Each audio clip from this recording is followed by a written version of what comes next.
So we just released, or you just released, we had the Bad Hombre, which is our Mexican lager. Yep. And that's went over very well because everyone's like, well, what does it taste like? I'm like, well, if you're asking me what a Mexican lager tastes like, you probably, whatever I name is not going to be close enough. But I usually tell them, like, have you ever had a Modelo, or something like that? That's the closest thing I can think of. It's fairly on point. There are some technical points on that beer. I didn't. Right. This is the podcast, so I'd like to think that if you're tuning in for this and you're staying for the long haul, I'm not going to be talking over your head, or at least you're going to be interested to a point that you're going to check it out or whatever. But Mexican lager is essentially a Vienna lager Americanized. So when immigrants kind of came into North America, Austrian and German, they took an old school Vienna lager and kind of Americanized it, which essentially meant that they supplemented some corn into it and a couple other ins and outs. We did no different than that. We kept it traditional up to that point. So we supplemented about 20% of corn into the grain bill instead of Pilsner.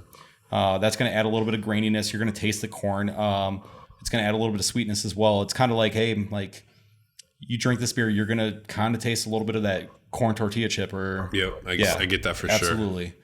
Which is awesome. I love that for pairing with Mexican, and especially since we got a little bit of both lime juice concentrate and lime zest in there, because that's going to cut through a lot of greasy or cheesy Mexican food, which is awesome. So great for pairing. One thing that a lot of the Mexican beers do, or you'll notice, is they come in clear bottles. So you're going to kind of get that skunked / light struck / 3MBT characteristic. That's intentional. We're not putting this in clear bottles. So to recreate that a little bit, we did exclusively a calcium sulfate addition on the brewing salt. That's going to kind of bring out a little bit of pungency, but it's a pleasant pungency. Right, yeah. I'm not comparing it to like cooked onion or garlic, but like that is a pleasant pungency. So to put it in perspective, that's kind of what we were looking at doing with that. And then we got some fresh hand zested lime in there. Sometimes you pull a little bit of waxiness out of especially a fresh hand zested lime. What I noticed is you can cut through that with organic acid. So we got some lime juice concentrate in there. We got it at a subtle enough addition that it's not overwhelming the beer. So if you don't want to, like, if you're the type of guy that wants, hey, I want a Modelo, but I don't want the lime with it, you can still have this beer and enjoy it. Yep. But it still opens up the opportunity to, like, hey, I do want to garnish this with the lime, and I actually prefer mine with lime. I think it's great. Fresh is best, so fresh sliced lime in there kind of cuts through some stuff. Turned out great. It's crushable. It's enjoyable. It's a low APV, so you're not going to be sitting there getting tanked super fast while drinking it. I mean, what, 4.2, right? I was thinking of this. The Tweety. I think we went about 4.9 on this guy. It's still pretty low. Yeah. For considering, so it's still easily drinkable. You can drink a lot of them and stuff. Enjoy it. And then Noblest Nectar. Oh man, that so is good. That is a treat.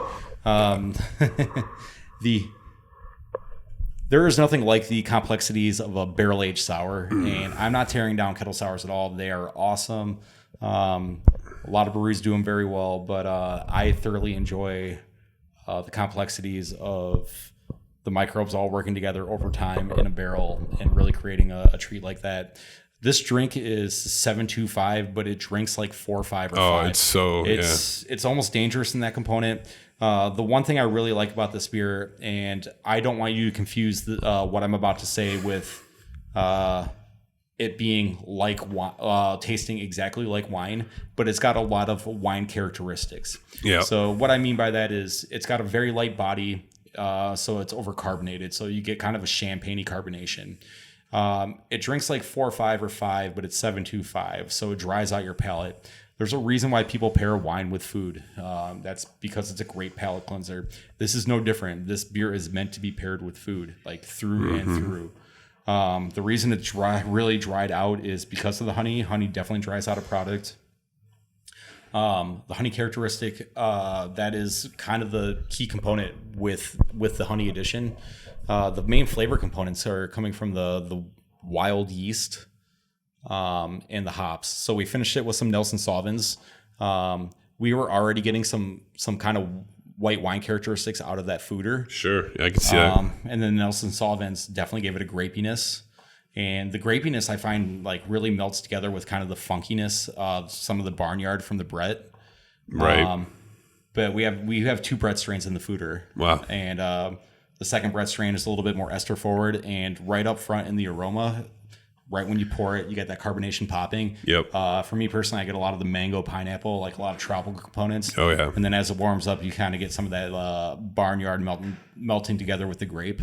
And that's why I love it for. I love the complexity of it. You know, yeah. I mean, it just sits there and it's a beer to linger on. You know, you don't want to sit there and just be done with it in 5 minutes. Well, I mean, yes and no. Get 2 of them. So the first one out. Right. You know, but no, I mean, I've given that to a lot of people, you know, they come in, they've never been here before, or they're like, I like summer shandies, I like 312s. You know, I know those are like, you know, lemon wheat beers, or they're like, I like fruity beers. I've been giving that to sample. It's about 50-50. You know, if you're not used to sours, it's still a sour, you know, at the end of the day, because it's American wild, you know. So if you're not used to it, it's kind of different. But some people are like, ooh, that's interesting, because, you know, you tell them peach and honey, and they think in their brain kind of starts working that way, you know. And again, it's like you said, it's got wine, so you're going to pull your own flavors, but you kind of tell people what to look for, and then they kind of make their own judgment afterwards. But yeah, I think people hear honey and they immediately think sweet. The honey characteristics really going to come through and it's going to be sweet. I'm like, well, actually, it dries it out. Yeah. Which was kind of the idea. I would love to see this beer back in the foeder after the raspberry lambic comes out, and I would like to apricot it aggressively. And I would like to talk to our honey suppliers at Little Reds, who are incredible. Nice. And they know their product very well, and they grow their bee population every year, from what they were saying, and see if we can work together with them and possibly do something in regards to save the bees. Cool. That'd be awesome. Like, this is, as a brewer, you're looking way out there. So we're talking like 2020, 2021. But, I mean, it's how we have to plan. If you don't plan that far in advance, right, you have no beer to give people besides flagship beer all the time. Right. I think some people understand, because I mean, how long did the Noblest Nectar sit in the wooden? See, the foeder, it was in there for 9 months. 9 months. So I mean, that's 9 months ago, plus the planning just to get to that point. So I mean, yeah, I think a lot of people understand it could take 8 months to 18 months to plan out a beer and let it just sit there, right? Yeah. And that was our second go in the foeder. The Honey Golden Wild, it was a safe play to really establish the microbes. That beer dropped down to 3.5, 3.6 pH, and in reality, we were looking for 3.4, maybe just a scotch more sour. But we definitely got more of a drop than the original anniversary, and that was due to dropping the hop load on the front end, dropping the IBU down. So now that we're a little more established, we can start increasing the hop load a little bit as we go. So the next beer in there, the Raspberry Lambic, we got the IBU up to about 10 or 11. Okay. And we went real aggressive on the raspberry. If there's one thing that's for certain, there are certain fruits that you cannot fail with. Raspberry. This is a low risk, high reward beer that we have in there, and the last sample we took out was dope. Right. So I can't wait for the Raspberry Lambic to come out. That is going to be dynamite. Yeah. I love Lambics. I mean, it's a good change of pace. If you're drinking a lot, you need something to slow your roll down a little bit, and then just easily, but enjoy yourself. It's a good way to do it.